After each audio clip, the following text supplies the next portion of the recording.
We are rolling. Good morning. Welcome back to the conversation. This is Pointing Out the Obvious. This is our news and politics webcast, our daily take on what's buzzing today. I'm your host, Patrick Russell, and over there is my very opinionated producer, Veronica. Together, we're here to quip and quiver through today's headlines, searching for the real, no matter how deep in the swamp we need to go. Happy Taco Tuesday to you, Veronica, as well as Happy Lunar New Year on our previous webcast, Midlife Crisis Activities. We did a little deep dive into the Lunar New Year. But today, on this show, we're going to talk politics. We're going to talk state of California politics. Yesterday, on the assembly floor, did die a bill that would have raised billions of dollars in taxes on wealthy Californians as well as businesses alike in the effort of creating the first statewide universal health care insurance for all residents of California. Now, this would have been a big pinnacle in the movement for universal health care on the state side because California being as liberal as they are and having control of the state assembly, right? They had, I believe, 46 out of the 80 seats that were available. So it was enough for them to be able to pass legislation should the Democratic caucus decide they wanted to pick that fight. But now this shooting down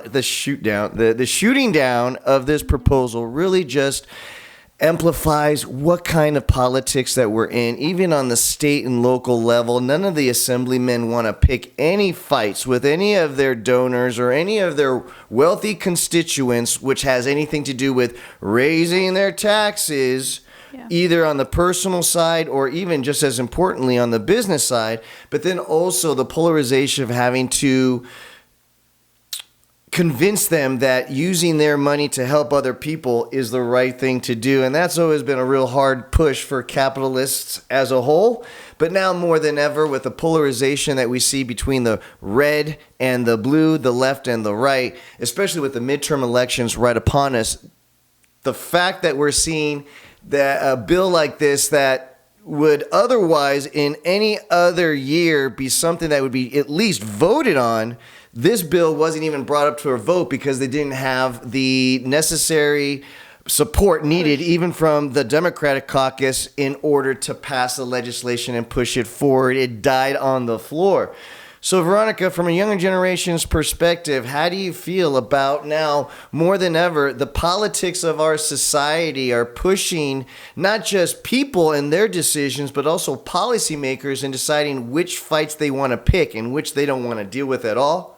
Your thoughts? Well, definitely it's something that it makes me feel like we're not basing the needs of people right away.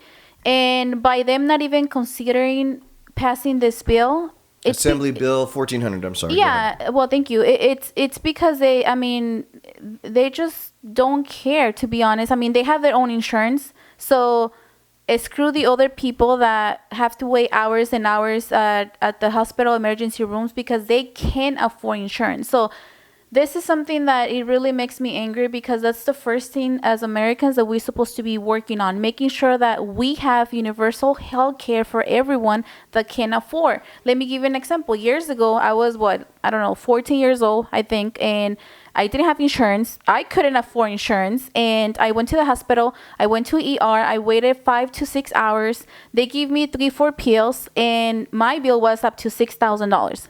So it doesn't make any sense that they're in a way helping with other things that are not needed, but and then what matters, what's gonna make me a person to make something in America, it's in the States, it's not there. So it is stupid, and this is something that it really makes me angry because I know people that they can afford insurance and they actually die because they can get insurance and they go to the hospital and they have to wait hours and hours to be seen by a doctor that, oh, you don't have insurance? Go make a line. You know, the line is the next appointment that you're gonna be able to schedule is in 6-7 months. By then, the person already died, especially if something that it's bad.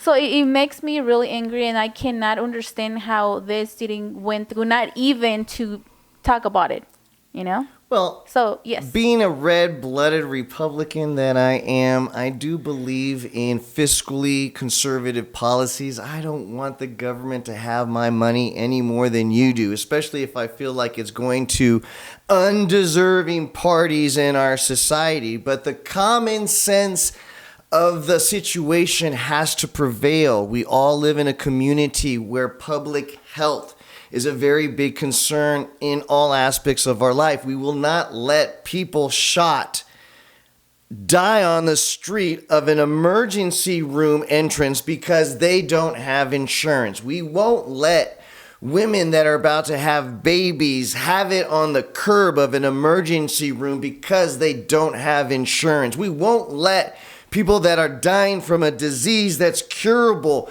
die on the street of the sidewalk leading into the emergency room because they don't have insurance. We won't do that. Let me stop you there, And Patrick. so the problem is that we can't do that. We can't let that happen. We won't let that happen.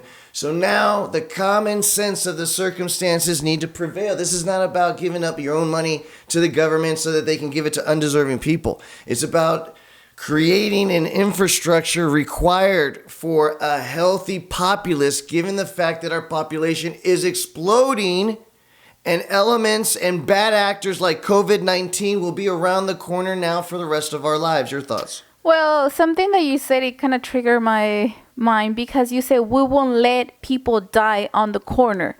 But definitely we will let people die slowly by not being able, that person, to afford insurance and to be able to afford a doctor. And when you go to the doctor, let me tell you, they care, most of them, if you have insurance. PPO.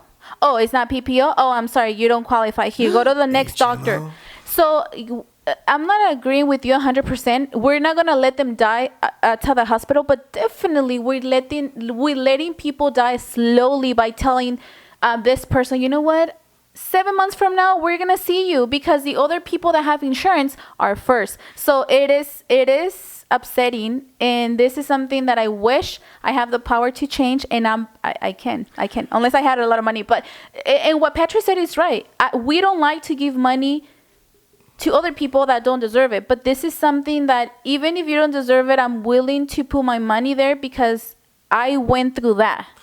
Final note. So what's so telling about what happened yesterday is that this all occurred under the veil of a Democratic governor, Democratic state assembly dominated by the Democratic caucus, in the state of California, where I would say most residents would understand the need for it, may not like it, but at least understand the need for it. And in any other year, those political forces would have been enough at least to bring this bill to vote. AB 1400 died on the floor because too many people are scared of bringing up the idea of higher taxes, either on an individual or on a business side, to any of their constituency in 2022, and that's a fact. Guys, there's no right answer, there's no wrong answer, but there definitely is your opinion. Please don't just subscribe to this channel, even though we will be doing this back and forth on a daily basis, but lend your voice to the show. It'll make it a whole lot more fun. Guys, remember, it doesn't matter if you lean to the right, it doesn't matter if you lean to the left. As long as you're treating the person in front of you kindly, you just made the world a better place. Happy Lunar New Year and happy Taco Tuesday.